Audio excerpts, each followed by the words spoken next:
Congress party کو چھوڑ رہے ہیں، بی جے پی میں شامل ہو رہے ہیں، یہ بھی افواہیں گرم ہیں بھارت میں. تو امریکہ کو جو ڈیلیگیشن ہو گیا، کچھ اور ممالک بھی امریکہ کے ساتھ کور کریں گے. میرے ساتھ کینیڈا تو شاید نہیں بھجوائیں گے جو تعلقات کی.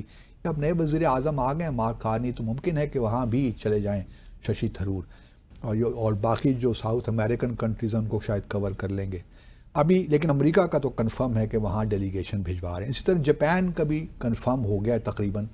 وہاں پہ جو ہیں سلمان خورشید صاحب، یہ بھی کانگریس پارٹی کے ہی ہیں، اور یہ پہلے فارن منسٹر بھی رہے ہیں بھارت کے منموہن سنگھ کے زمانے میں. ان کو بھجوا رہے ہیں جاپان کی وہ ڈیلیگیشن لیڈ کرے. تو ممکن ہے کہ اس ریجن میں چلے جائیں جہاں پہ چین ہے، جاپان ہے، ساؤتھ کوریا ہے، فار ایسٹ کو، پھر south east Asia. I do not know کہ ساؤتھ ایسٹ ایشیا کو الگ کریں گے کیا کریں گے، لیکن اب ڈیلیگیشن وفود بھجوانے کا سلسلہ شروع ہو گیا ہے. اس کا مطلب یہ ہے کہ بھارت کو یہ فیل ہو رہا ہے کہ ان کا بیانیہ بک نہیں پایا. پاکستان کو جو پذیرائی ملی ہے دنیا بھر میں یہ انجسٹیفائیڈ ہے. اس کا آئسولیشن میں چلے گئے ہیں نا، بالکل آئسولیشن میں اس کانٹیکسٹ میں ضرور کہ ان کو پذیرائی نہیں ملی، تو اس کو اوور کم کرنے کے لیے ابھی ایفرٹس چل کہ پاکستان کو اتنی اہمیت کس طرح مل گئی، یا پاکستان کا کیوں جو اس وقت نقطہ نظر ہے اس کو ایک پذیرائی مل رہی ہے، پوری دنیا ایکسیپٹ کر رہی ہے. تو اب اس کو کاؤنٹر کرنے کے لیے یہ تمام وفود جا رہے ہیں. لیکن ساتھ ساتھ پاکستان کا بھی میں امید کرتا ہوں کہ ہم بھی اس بارے میں کچھ سوچیں گے، کیونکہ یہ دیکھیے نا، میں ہمیشہ سے کہتا ہوں کہ سفارتکاری کوئی ایک ایونٹ نہیں ہوتا، ایک پروسیس ہوتا ہے. اب جو ہم نے دنیا نے اگر ہمارے ساتھ کھڑی ہوئی ہے دنیا، تو ہمیں اب اس کے اوپر بلڈ کرنا ہے. تو ہمیں بھی چاہیے کہ چیدہ ممالک میں ہمارے شاید ضرورت نہیں ہے کہ ہم پوری دنیا میں پھیل جائیں بھارت کی طرح، لیکن جو امپورٹنٹ اہم ممالک ہیں وہاں دورہ کرنے کی ہمیں بھی ضرورت ہے، تاکہ ہم بھی اپنا نیریٹو بنائیں، لوگوں کو بتائیں کہ ایکچوئل حالات ہیں کیا. جیسا دیکھیے بڑا اچھا خط لکھا ہے ہمارے وزیر خارجہ نے پریزیڈنٹ جو ہیں اس وقت یونائیٹڈ نیشن سیکیورٹی کونسل کے، جو کہ اس وقت گریس کے پاس پریزیڈنسی ہے اس ماہ کی.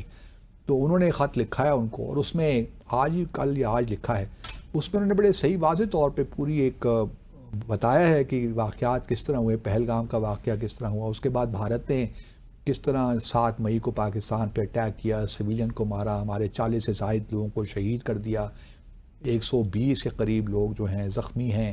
تو ساری باتیں انہوں نے بتائیں. اور پھر ایک امپورٹنٹ جو بات انہوں نے اپنے خط میں کی وہ یہی کی کہ جموں اور کشمیر کا تنازع اصل تنازع ہے. تو ہم امید کرتے ہیں کہ UN سیکیورٹی کونسل اپنا کردار ادا کرے گی، تاکہ جو اس کی پینڈنگ لانگ اسٹینڈنگ قراردادیں ہیں جموں اور کشمیر پہ، ان کو نافذ کروایا جائے. کیونکہ بھارت وہ نہیں کر رہا، اور بھارت اپنے جو ہے یونیلیٹرل ڈیسیشنز دے رہا ہے، تو یہ کسی طور بھی مناسب نہیں ہے. تو یہ اچھا خط لکھا، اسی طریقے سے چیزیں کو آگے لے کر جانا چاہیے. اب دیکھنا یہ ہے کہ ہم میں امید کرتا ہوں کہ ہم بھی کہیں نہ کہیں ان چیزوں پہ کام کر رہے ہوں گے، کیونکہ میری اپنی خواہش تو یہی ہے کہ ہمارے جو وزیر خارجہ ہیں چین کا دورہ کریں اور ساتھ امریکہ کا دورہ بھی کر رہے ہیں بیک ٹو بیک. تو یہ ایک بہت بڑا اچھا ہوگا ہماری سفارتکاری کو آگے لے جانے کے لیے. لیکن بھارت میں اس وقت جو ہے پریشانی اپنے عروج پر ہے. اس کے علاوہ مجھے اس وقت نہیں معلوم، میں کوشش کر رہا ہوں تھوڑی معلومات لینے کی، کہ کیا ساؤتھ ایشیا جو ریجن ہے ادھر بھی بھارت وفود بھجوائے گا کہ نہیں بھجوائے گا، کیونکہ انٹرسٹنگ کیونکہ وہ ایک ایسا ایریا ہے جہاں پہ ہی بھارت کو پریشانی تو ہونی چاہیے بہت مشکل ہوگی بھارت کے لیے کہ ساؤتھ ایشیا میں اس کو سپورٹ نہیں ملی. اسی دیکھیے نا، ابھی بھی جو ہم پچھلے سیگمنٹ میں بات کر رہے تھے کہ جے شنکر صاحب نے افغانستان کے انٹرم فارن منسٹر کے ساتھ تو بات کر لی، لیکن ابھی تک کسی جنوبی ایشیا کسی ملک کے ساتھ بات نہیں کی، کسی فارن منسٹر کے ساتھ نہیں. بات تو کر سکتے ہیں، ایسی کوئی بات نہیں ہے. ابھی دیکھیے نا، سری لنکا حال ہی میں پرائم منسٹر مودی کا وہاں وزٹ ہوا ہے سری لنکا کے ساتھ تعلقات بھی ان کے ٹھیک ٹھاک ہیں، اور کافی وہ اکنامک ایڈ بھی، اسسٹنس بھی دیتے ہیں. تو کوئی شاید وہ کر بھی رہے ہوں، آئی ایم شیور.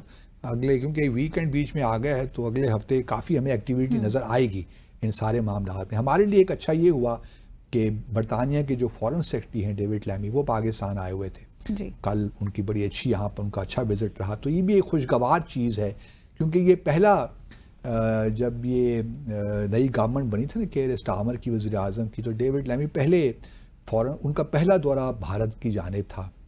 یہ آج سے 2-3 ماہ پہلے کی میں بات کر رہا ہوں. تو اب وہ پاکستان بھی آئے ہیں, تو یہ بھی ایک پازیٹیو ڈیولپمنٹ ہے کہ سارے کرائسس کے بعد ان کا دورہ جو ہے اس کو میں تو بڑا پازیٹیو دیکھتا ہوں. اور پھر چونکہ ہماری کمیونٹی بھی وہاں پہ کافی ایکٹیو ہے اور بڑی ہے, تو یہ دورہ امپورٹنٹ ہے.